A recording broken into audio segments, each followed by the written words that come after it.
My name is Dylan. I'm the media pastor here at One Church, and I want to thank you for joining us online. If you'd like to know more about us, you can always check us out online at onechurchjoplin.org. We would like to stay connected with you throughout the week wherever you go. So I encourage you to like our Facebook page where we post all of our content. Facebook is the easiest way to keep up with us and everything that's going on here at One Church. And of course, you're always welcome to come visit us on a Sunday morning at either of our two service times, 9:30 a.m. and 11:30 a.m. No matter where you are in your walk with Christ, I believe that you're here for a reason, and God has something He wants to say specifically to you. And my hope is that by the end of this video, you feel closer to God than you ever have before. Good afternoon, 12:03. Hey, I'm excited for this today. I am not preaching, but I am excited to be introducing someone very special to me that's going to be sharing the message today. But as he comes to the stage, here's what I want you to do. I want everybody to take out your phone. Everyone take your phone out for me, all right? Take out your phone. Take out your phone, all right? And I want you to do this. This whole series is called These Are My People. And the whole point of this series is we all have people. We have people we connect with. And if you don't think you have people yet, hopefully by the end of this series, you'll realize that you do. But here's what I want you to do real quick. I want you to grab a selfie with some people. Maybe it's your people that you came with, but don't let anyone sit alone, all right? So grab a picture, a selfie real quick with somebody, and then I want you to take that picture, that selfie, and I want you to tag that selfie with this hashtag, all right? Last week it was pretty funny because I think a lot of folks are hashtag illiterate. So I want to explain the process here. So as you post that picture, whatever social media you post that to, put the hashtag with no spaces, these are my people. No spaces, all right? Hashtag these are my people. You can check in here at One Church if you want to do that. But anyways, and then post that and share that. And then after you do that, here in just a moment, I want you to take another picture because it's an historical picture today. Good friend of mine. A guy that's been here with me just about from the beginning. In October, we'll be 3 years old as a church, and the story has been so fun. The journey has been so fun along the way. But one of the guys that's been here almost the entire journey, and I'm going to let him tell that story. I ruined his thunder last time.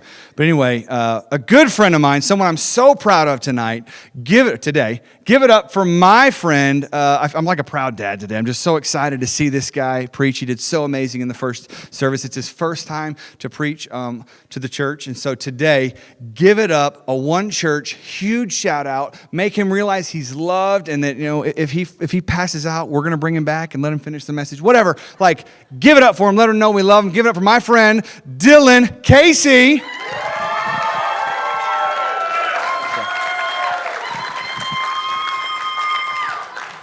I didn't get to do this last time, so here we go. Okay, here we go. Go ahead. How's everybody doing today? Like Shane said, you better get a picture now because this may be the first and last time that I'm ever up here. So, so you better get a picture while it lasts. What he was talking about where he said he stole my thunder last time, it's funny. In my notes, I have exactly what to talk about. That way I can keep myself on track and I don't just, rabbit trail into something. And I kind of just wanted to start out of how I got here, because it's weird that I'm up here for me, and I'm sure it is for you to see me up here. Usually I'm on the other side of the lights, I'm in the tech booth or something like that, and sometimes, like the video announcements, I'm on the screen there, but I've never been up here. And so basically one day I had written this sermon out, and I told Shane, I texted him, I said, hey, if you ever need somebody, if you absolutely... everybody else has turned you down and no one will do it, and you've got a vacation that's coming up and you need somebody to do it, I was like, I would be willing to try. And the first service that he told it was, he was like, yeah, Dylan said, man, I want to preach, get me up there. And I was like, nope, those were two different, I think the way you heard it coming in was different than the way that I was saying it. And so that's kind of how it came about. And it's funny, I sent him that text message and I'm like, hey, I've written one, and if you would like to read it, and then tell me, if you would like it to be preached there at the church. And he says, yeah, you're up June 11th. And that was like 2 weeks ago. And I was like, you haven't even read it yet. And, you don't know what I'm going to talk about. And he was like, nope, you're good. So today, the message that I want to preach is I titled it, I'm on a Boat, which is fitting, and you'll see why later. But first, I just got to say, I know Father's Day is getting ready to come up, but I just want to thank my mom. My mom has been, no matter what I did in my life, like, listen, I played sports and I was god awful, and she was at all of those. And so I just want to thank my mom for she's been at both services today, and so she's always been there for me in that. And it's funny, it's like, I said, I played sports. I know it's hard to believe because I'm just as uncoordinated as I look. I was a wide receiver, and that's the position I played in football, and my nickname was Frying Pan Hands because it was like, I couldn't catch a pass, and my mom had to sit through all of those games, and I probably embarrassed her. So it's like, remember in sports, the first string guy gets hurt, and you put in the second string guy, and the second string guy gets hurt, and you put in the third string guy. As far as preaching goes at one church, I'm like fourth string, so we're really down there today. So this is going to be fun for everybody. This series, These Are My People, when Shane first came to me, and he said he wanted to do this series, and he had this idea, and the whole idea behind it was that we would inform people that they had people, and to get people to connect, because there's tons of great things that you could get involved here at One Church, and just tons of ways for you to get involved and make relationships that are healthy and that will last. They just shared about the men's group. They just went to Colorado, and I didn't get to go this year on that trip, but I've been twice before, and it's beautiful out there, and I guarantee you, I know for a fact they had a blast. There's no way you couldn't when you go out there. It's just so beautiful. And the women's group, I think they have fun too. I don't know. I've never been, but if you're a woman, you should definitely look into that. They're starting a new Bible study here coming up.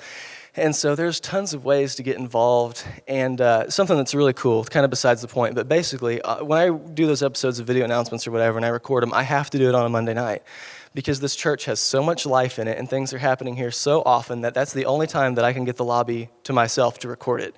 Anytime you see a video where it's like, I'm in like a field or something that's different like that, it's because I'd missed Monday and I had to film it somewhere else, because there's always something happening here. Tuesday nights, the ladies usually have something going on. Wednesday nights is youth during the school year. We have Awana. Band practice is Thursday. Friday, there's usually always some sort of group here. Saturday, there was something all day yesterday that was like a cheerleading group that was in here.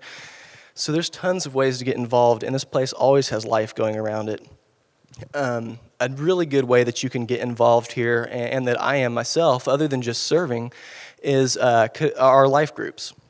We have these things called life groups, and it's basically like 5 or 10 people, I would say, anywhere around that range, and they meet at houses or cafes or restaurants or whatever, and they go over sermon series and things like that, and just do Bible studies and just do life together. And those are really good to get involved with. My life group is, it's about like that in that range, 5 to 10 people, and we meet at a house like every other Sunday night, and we usually have a Bible study series that we do. And one week in particular, we didn't. We were just in between services, not services. We were in between studies, and we just wrapped one up, and then we met again. And when we were there, we decided that we were going to talk about what one to do next, what everybody kind of wanted a study that was about, to try to pick a topic. And so while we were there and we didn't have a study, we ended up coming up with the idea that, well, since we don't have one currently, let's just share our favorite Bible verse, and we'll kind of talk about why it's our favorite and things like that.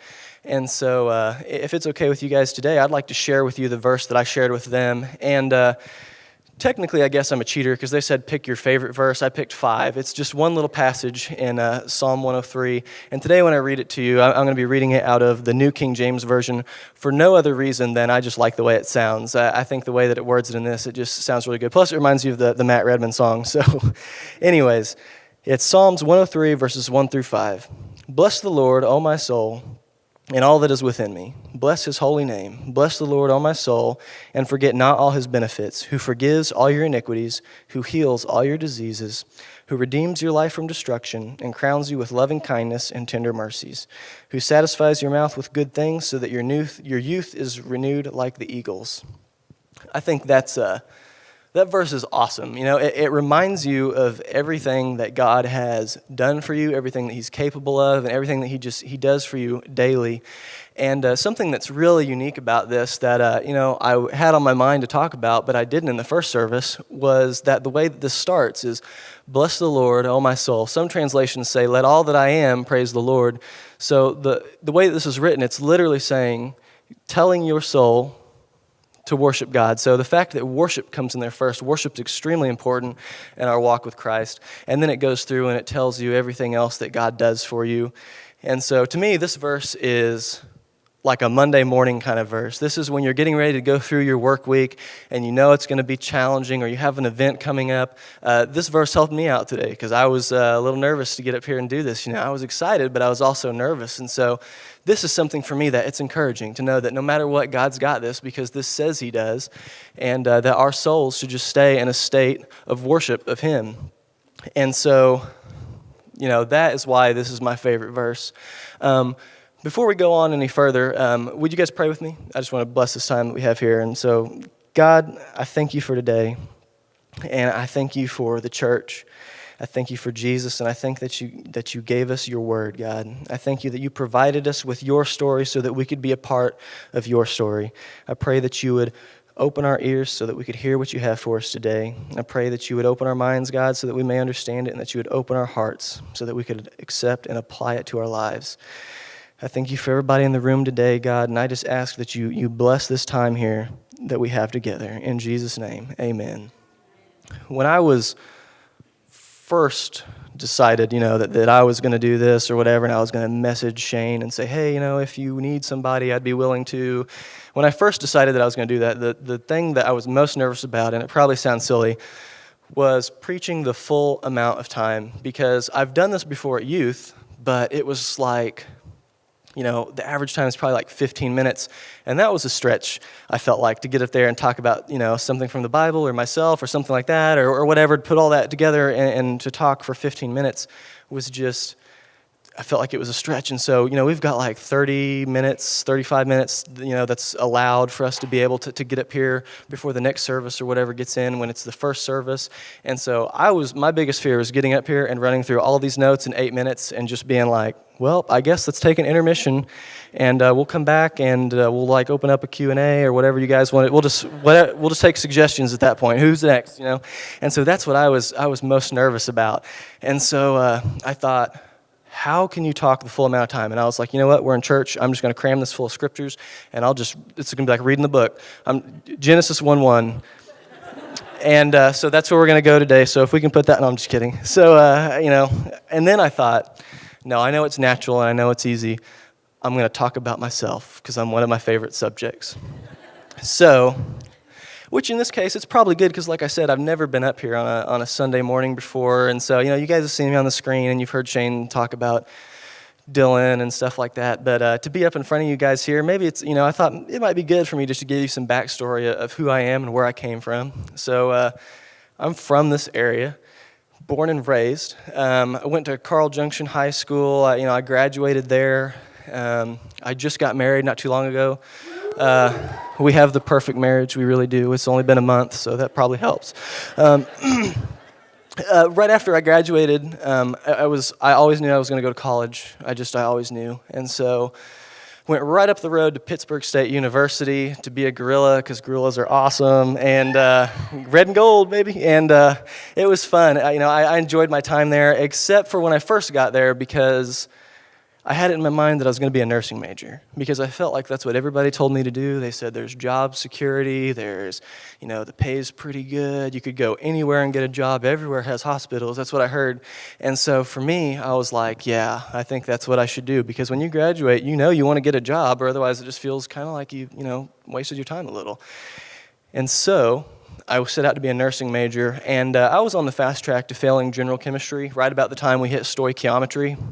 And I couldn't explain it to you what it is. It's like algebra, but with chemicals or something mixed in it. And my eyes were rolling over in the back of my head and glazing over, and I was just failing miserably. And so I just had to take a step back and examine my life. And I said, I've always heard, if you love what you do, you'll never work another day in your life. And so what did I love to do? And what I loved to do was, in high school, I loved graphic design. And I would see stuff, and I still do, but I would see stuff in movies and like as far as video or a poster or something, and I would just geek out and wonder, how did they do that? I want to be able to do that. And so that's what I decided, that I would go and I would do graphic design. And, that changed, because what happened was, while I was doing that, I asked Shane, I said, hey, do you have anybody at the church that kind of does this stuff? And he said, no. And I was like, well, have you ever thought about getting someone? He said, yeah, I've been thinking about you. And so that's about as long as that conversation was. And then it was decided that I would be here at one church with him, and we would do this together.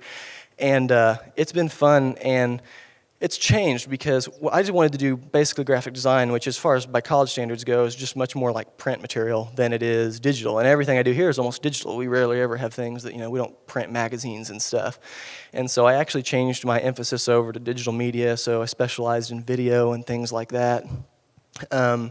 And to do all that stuff, you got to be pretty organized. You got to be pretty organized because what happens is you'll start working on a file, and then like I'm mobile, so I'll work on something here, and then I'll work on something at home, and then I don't have the right flash drive because it wasn't organized right, and so a file that I needed is on this computer, and then I go home, and then it's incomplete because it has a file that's missing here, and so you've got to kind of stay on top of this stuff. So I'm pretty organized with what I do here at the church. I help lead the tech team, and one of the things that I've done up there that's just kind of ridiculous that probably no other volunteer team here has, and I typed up a full schedule of the order of service from beginning to end, and then if you run lights, it tells you when to push what and things like that, so that it's written down. And like as soon as it said, like it'll say on there, 5-minute countdown timer, push this, this, and this. And then it will say, when there's 2 minutes left, push this, this, and this. When there's 20 seconds left, this, and this, for the entire service. Now that changes if we're doing something, different that day, but for the majority of the time, that's the way it works. And so another way that, like I said, I'm a geek and I nerd out over this stuff, and one of the things, one of my favorite purchases that I made this year was a label maker.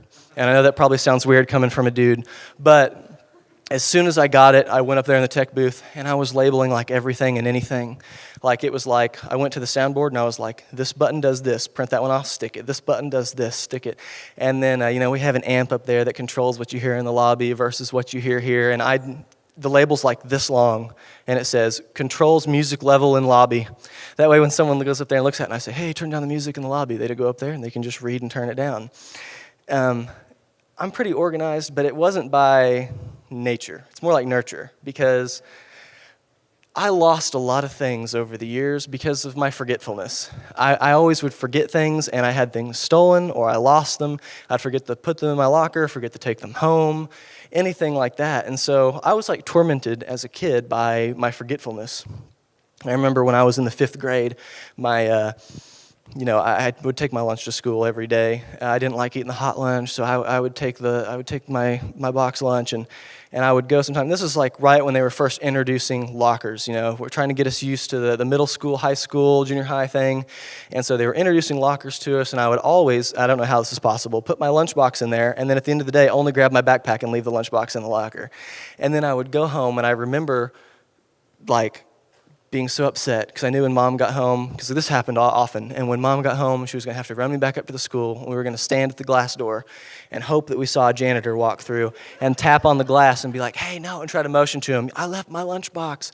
And then when we did get it unlocked, it was like the walk of shame, because she's standing there talking to him like, yeah, no, he does this all the time, and I have to walk down to my little locker and get my lunchbox. And I remember in one day, I had forgotten mine, and Mom said, well, I got to go to the store anyway. We'll just go to the store, and we'll just get you another one. You can have 2. And I was like, well, okay.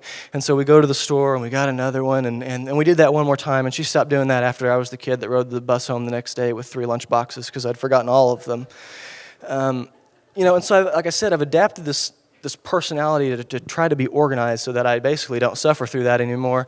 And it's helped a little bit, but not that much. A few weeks ago, I leave to go to work about an hour before my wife, and so I'm leaving, I get in my car, and I'm backing up, and as I'm backing up, my car hits the pavement, and I look up at the house, and for the life of me, I can't remember if I locked the door. And I'm one of those guys, because of my organization, I'm kind of paranoid, and I'm like, well, I can't just run off and not know. I mean, what if I left the door unlocked and my wife's in there sleep? You just can't do that.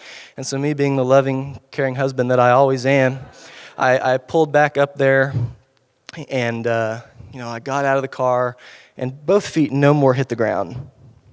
And the door is like moving back towards me, and then our driveway is kind of like a slant, kind of like a hill, and I just figured that because it's like that, the door is just closing on me, because that happens sometimes. And then I look past that, and I see the tire, and it's rolling back towards me. And then I realize what's happening, and I look in the car, and I jump in there, and I put my foot on the brake. And what had happened was, instead of pushing it all the way up to park, I had only put it into reverse. And I had pulled in at an angle because of, I was only going to be there a few seconds. I just needed to make sure the door was locked, and then I was going to leave. That way I could have a peace of mind. And I go, and I look, and what had happened was, the entire time it's rolling back, the car door had been putting a dent, and then a bigger dent, and then a bigger dent, and a bigger dent, and as it goes, as it's been pulling it back, and now we're at the point where the bottom of my door is pretty well sunk into the side of hers, and so I couldn't even close the door. I had to put it in drive and pull forward to have room to close it, and I am just upset, and I don't tell her. I don't.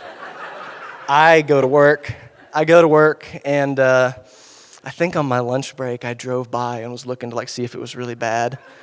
And then I was I could see it, and it looked bad from a distance. And so, we bought our new car Tuesday.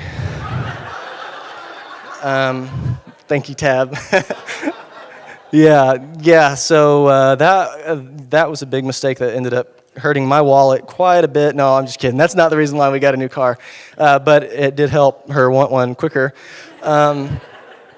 Forgetfulness to me just seems like a male trait. It seems like there are more often times men who forget things. My wife is all the time reminding me of things. I will forget, I hate this one, mid-conversation, and I'll just go blank. And I have no idea I'll be like, what was I saying? And half the time the person's not listening, so I guess that's a bad sign. But forgetfulness seems like a male trait, and particularly I've worked with some guys that were complete airheads before, like Shane, and I had a track coach too who was that way, where they'd walk off and leave their head if it wasn't connected, and there are these 12 guys in the Bible that are airheads. They're forgetful. They're all the time putting their foot in their mouth, which is another trait that I feel like men exclusively own. And these 12 guys were Jesus' people. They did life with him every single day. They slept in the same places. They ate in the same places. They'd sit around the campfire and tell stories. These were Jesus' people.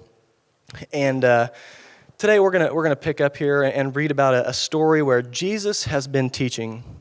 He's been teaching, and just like any time the presence of God is somewhere, people just start showing up. And a big crowd is gathering because everyone wants to hear what Jesus has to say. Everyone's wanting them some Jesus, so there's a bunch of people that have gathered. And it gets to be a little too much, but not enough to completely leave. So Jesus gets in a boat, and he's just teaching from the shore. That way he can have a little bit of space. And the disciples are with him, and he continues to teach. And I went to Silver Dollar City yesterday, so I kind of experienced a crowd like this a little bit. We got there probably about when it opened, and by 11 o'clock, we rode one ride, and by 11 o'clock it was we got to get out of here, because I couldn't take it, my anxiety. And so I think that's sort of what's happening here. I think Jesus he's feeling crowded, and he's probably getting tired because he's been talking all day. His throat's dry and scratchy because he's been talking kind of like mine right now. And, he's getting, you can feel your attitude start to slip a little bit, And I stayed around the park a little bit past that point. Jesus is much smarter than me. So he tells the disciples, let's go to the other side of the lake. So that's where we're going to pick up today. In Mark chapter 4, verses 35 through 41. This version, I'm going to be reading the NIV version. That day, when evening came, he said to his disciples, let us go over to the other side, leaving the crowd behind. They took him along just as he was in the boat. There were also other boats with him. A furious squall came up, and the waves broke over the boat so that it was nearly swamped.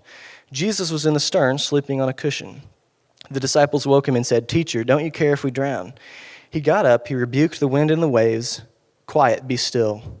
Then the wind died down, and it was completely calm. He said to his disciples, Why are you so afraid? Do you still have no faith? They were terrified and asked each other, Who is this man that even the wind and the waves obey him? The contrast in this scene is massive, astronomical. Jesus is literally in a peaceful slumber with his divine head on a pillow at one end, while a storm is chaotic and raging on the other end, and the waves are so big, they're crashing, and it's swamping the boat. There's starting to be water that's filled in the boat.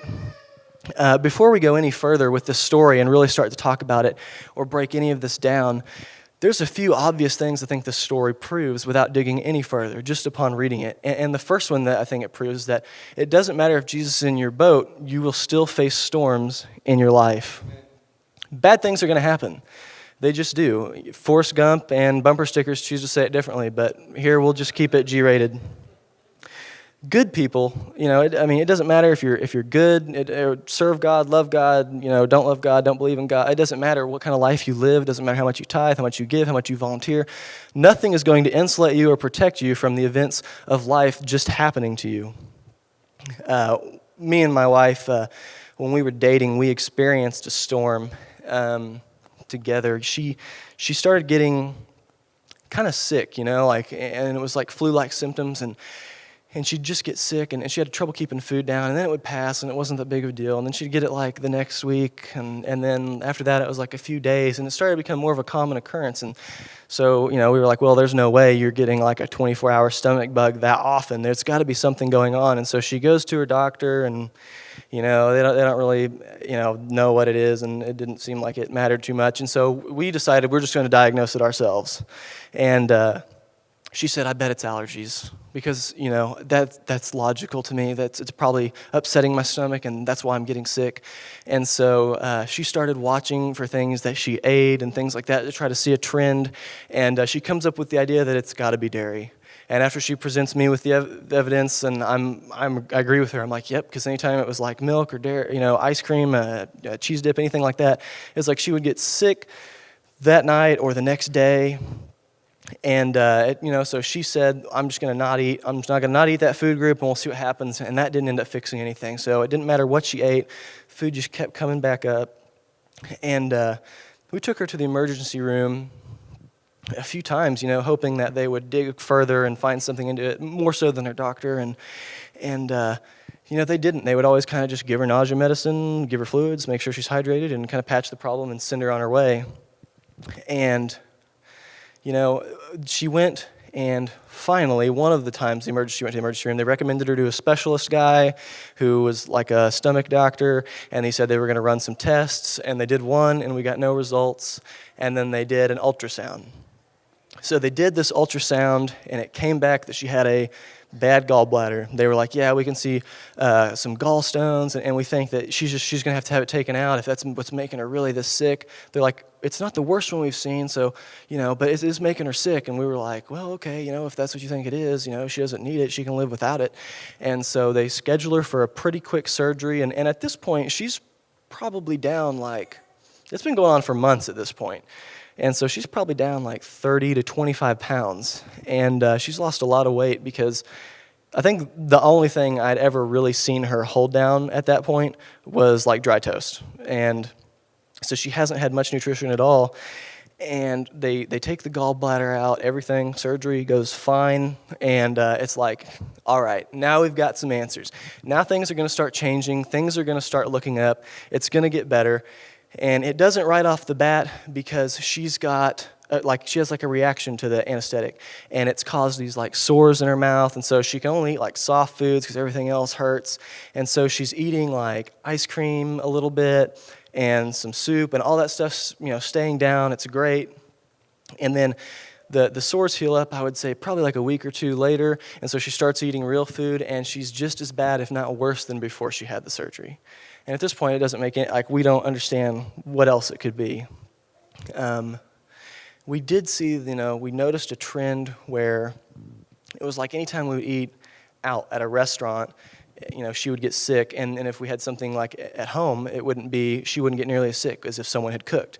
And so now we're thinking that it's probably cooking oils, restaurant cooking oils. Maybe it's the grease, that's what we're thinking. And so her grandma's a great cook. And she goes, and her grandma says, well, let her come stay with me for a few weeks, and I'm sure, she'll start to put back on some weight, because I'm telling you, she had lost so much weight that she would go up 2 or 3 stairs, and her heart rate would be 130, and she'd be like, I got to sit down. And so she had almost no muscle, it seemed like, and her heart rate would go fast. She'd get out of breath. And so she goes down there, and they try to put some weight on her, and while she's down there, just the same thing. It's just, she's getting sick, and they end up, her grandma says, we've got to take her to the hospital. So she takes her, and every time we went, I was just praying to God they'd admit her because I knew that if she was in the hospital, they would look until they found what was wrong. And this time we go, and she's admitted only because her potassium levels are dangerously low, and they couldn't send her home. And so now, a lot of people don't usually find relief in that sort of situation when it's like, yes, she got admitted to the hospital. But for us, that was exactly what it was like. Because for the first time, it was like, we're guaranteed, I feel like we're going to get some answers now, because they're going to devote their resources and their time until we have something. And, they run some tests. I think it only takes them maybe like 1 or 2 days at this point, and it comes back. I remember the doctor coming in. It was a surgical test, so she was still under, and telling me, and her grandma was there at the time, that Sammy has Crohn's disease. And so, I don't know anything about any of this stuff, and so he's explaining it to us. And the way that he basically explained it to us was that her immune system is overactive compared to a normal person's, particularly just in her digestive tract area. And so it's constantly trying to destroy itself. And he said, so the way that we do that is we subscribe a medicine, and then it makes their immune system less active, and that's what basically preserves. And so it was like, no one is ever happy to hear that they have a disease, but at this point, it's like, at least we have something that we can go off of. We have a solution. And, me and her, we're pretty involved in the church. I mean, she leads worship up here. I do tech and things like that. We serve, we tithe, we give, we do all that stuff. And I just say that to reiterate that this happened to us. It doesn't matter how invested you are, how little, you're going to face things in your life. Nothing's going to protect you from that. Sometimes, too, I think we get embarrassed and ashamed of our storms, and we feel like we can't talk to people about them. But you definitely have your people here, and that's the importance of a life group and things like that, is you need people. You need your 12. Just like the disciples had. You need other people in your life that you can go to because there's healing in that. And so being able to have that readily available to you when you face that, often we put on a face like we're unfazed by it because we believe in God, and so our lives are perfect, and we go to church and this, and so we have to walk in a position of confidence and act like everything's okay, when in reality, sometimes it's not, and we just need to tell people. The second thing that this story points out, I think automatically when you look at it, is there's a big difference between being soaked and being sunk. I was soaked every time I saw the end, and it was just like another wave hit. They said, yeah, it's her gallbladder, and then they take out the gallbladder, and it was like 2 steps back. When we take her to the emergency room, we hope she gets admitted, and it was 1 step forward and 2 steps back. And it always felt that way for me. Today, whatever situation that you face in your life, or whatever situation you might be about to face, you may be soaked, but you're not sunk. You may be drenched, but you're not drowned. And you might be treading water, but you're still breathing. No matter who caused your storm, God is on your side, even if it was you. Sometimes in life we cause our own storms. Maybe it's poor decision making or something like that, and oftentimes I've seen, we'll cause our own storms. We want to blame everybody else around us, and we end up pushing away our people. And even if that's your scenario today and you're in a position like that, God is still on your side. He wants what's best for you. He wants you to succeed. He wants nothing but the best. And that's what's amazing about the Bible and the gospel is the Bible is a collection of stories that God's given us, and it's not about how great our love is for Him, but it was about how great God's love is for us. Sometimes I think the Bible skips over certain parts that I wish they had left in there because I think it would be funny and amusing, entertaining. And I think one of those points in this story is the conversation leading up to waking Jesus, because we don't get any insight into that. And if you have 12 guys on a boat and they're with Jesus, they're not going to act. It's going to have to take a big storm. I think that much is clear that this storm is huge. A portion of these guys were professional fishermen, sailors. They grew up learning to fish and sail, probably on this very body of water. And so they've seen it at its best and they've seen it at its worst. And it's clearly got them scared because they think that the only way out of this is death. And so I bet almost unanimously the decision to wake Jesus, someone says, hey guys, do you think we should wake him? And they're like, yeah, no, I think we should, yeah. And then the real conversation happens when it's like, who's going to do it? And I would imagine Peter's this tough guy. Jesus said, Peter, you're the rock that I will build my church on.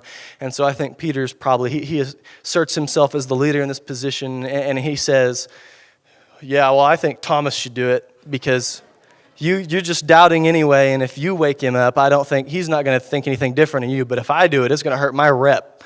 And so I think that, that probably happened. And then right about that time, Thomas is like, no, I don't want to do it. And then Peter is like, yeah, okay, well, what about Judas? He's like, you're the sellout anyway. I think you should tell him.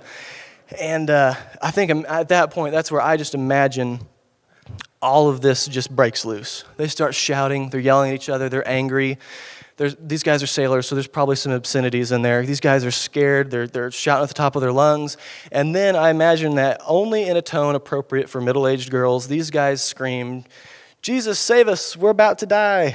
And then Jesus gets up, and with 3 words, he calms the storm, and the entire lake is glass. And he asks them, why are you so afraid? Do you still have no faith? And the disciples ask, who is this man that even the wind and the waves obey him? These guys, like I said, these were Jesus' people. They did life together every single day together. And they had each other to lean on. And they knew Jesus' power. They believed what he said. And they were in a storm where they didn't see an end in sight. It was so bad, they were sure that death was what awaited them.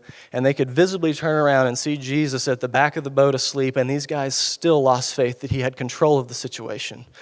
So the next time that you're in a situation like this and you've lost some faith and you're being hard on yourself, don't be so hard on yourself.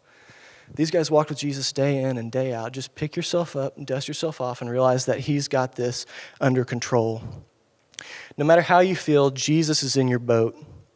So often we look at the size of the storm. We look at how dark the skies, how loud the thunder, how big the waves, and how fierce the lightning looks.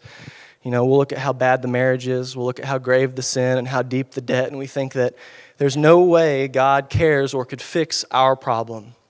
We think God is too small to fix our problems. Often in life, we look at the size of the storm and we let it downsize our Savior when we should be looking at the size of our Savior and letting that downsize our storm. If we go back and we read Psalms 103, that was my favorite verse I shared with you. In verse 2, it says, bless the Lord, O my soul, and forget not all his benefits. The New Living Translation says, may I never forget the good things he does for me. I already told you I hate forgetting things. It drives me crazy. I told you it's a way to ruin my day. It'll mess with me. It'll set me back. But I can tell you today, you can forget your lunchbox. You can forget to lock your door and put a bunch of dents in your wife's car. You can forget a birthday. You can forget an anniversary. You can forget any of those things, and life will go on, and you'll be okay. But if you forget your relationship with Christ and you forget what he's done for you and what he's delivered you from in the past, that's when you'll face trouble. Every now and then we have to remember what God's done for us, and we have to stand up and tell the storm in your life, you don't understand what God's brought me to, what he's brought me through, and where he's going to take me from here. I urge you to... It's so hard. We all live busy lives, I know. I mean, we've all got work and we've got school, and it's easy to just forget about the things God has done for us, and I urge you to write those down. Open up a notes page in your phone, get a journal, do something and write it down. It's easy to remember the things that God's done for us that's massive, where he healed someone of cancer or something like this, and it's easy to remember that, but there's little things every day, I promise you, that God's blessing you with. It's important that we remember those things because in our times of trials, that's what propels us forward. That's what gives us the confidence to know that God's got this. In conclusion, and I only say in conclusion because I heard that if you say in conclusion, you re-engage 65% of your audience. So, therefore, in conclusion, when Jesus and the disciples were on the boat, they didn't see an end in sight. The only outcome they saw was death. And a lot of people don't know this about me and Sammy's time in the hospital, but there was a point where the doctor came in and the news just wasn't that great. He came in and informed us that she'd been bleeding, which made sense at this point because she had been burning through blood transfusions, and none of us were really sure why. But that evening he comes in, he tells us that she has bleeding internally, and because it's the entire digestive tract, it could be anywhere. They have no idea where it's at. There's no test they can run that will tell them. The only way that they could find it would be to send her to St. Louis and do a fairly invasive surgery at a big hospital where they would open her up and they would physically go in and find it, and they would either fix that, remove the part of the organ, whatever it took to stop that. And, that's just not the news that you're looking for. And he gave us, to the next evening, if it didn't stop, that's what we'd have to do. And, that was tough. And I was still a college student at the time. I was, so I had class in Pitt State. I lived in Carl. The hospital was in Joplin. I worked in Joplin. And I remember, I would go from home to school, from school to the hospital, from the hospital to work, from work to the hospital, from the hospital home, from home to school. And it was just like a never-ending cycle. I basically felt like I lived in my car. And every time I would leave the hospital, I remember I would bend down, I would hug her. And at this point, she's lost a lot of weight. She's probably right at about 89 pounds. And I remember when I'd hug her, I could just feel bones. And it's an incredibly hard thing to look at a person you love and know that you can't do anything to help them. The only thing that made it bearable was having peace in Jesus. No matter what your situation is, Jesus is in your boat and he's on your side. We need to take a look at literally Jesus' position in this story. I told you the contrast is massive. The storm is chaotic, and the only way out, it looks like, is death. And Jesus is on the other side, at peace, asleep. And, he's at peace. We can find rest for our souls in Jesus' peace. The disciples, after Jesus calmed the storm and everything was okay, some versions say that they looked at him with fear, but they looked at him with awe, and they said, "Who is this man that even the wind and the waves obey him?" I think the much more miraculous thing in this story, and the question they should have been asking, was, who is this man that even the wind and the waves cannot wake him? I encourage you today to look toward Jesus and his attitude of peace and find rest for your soul.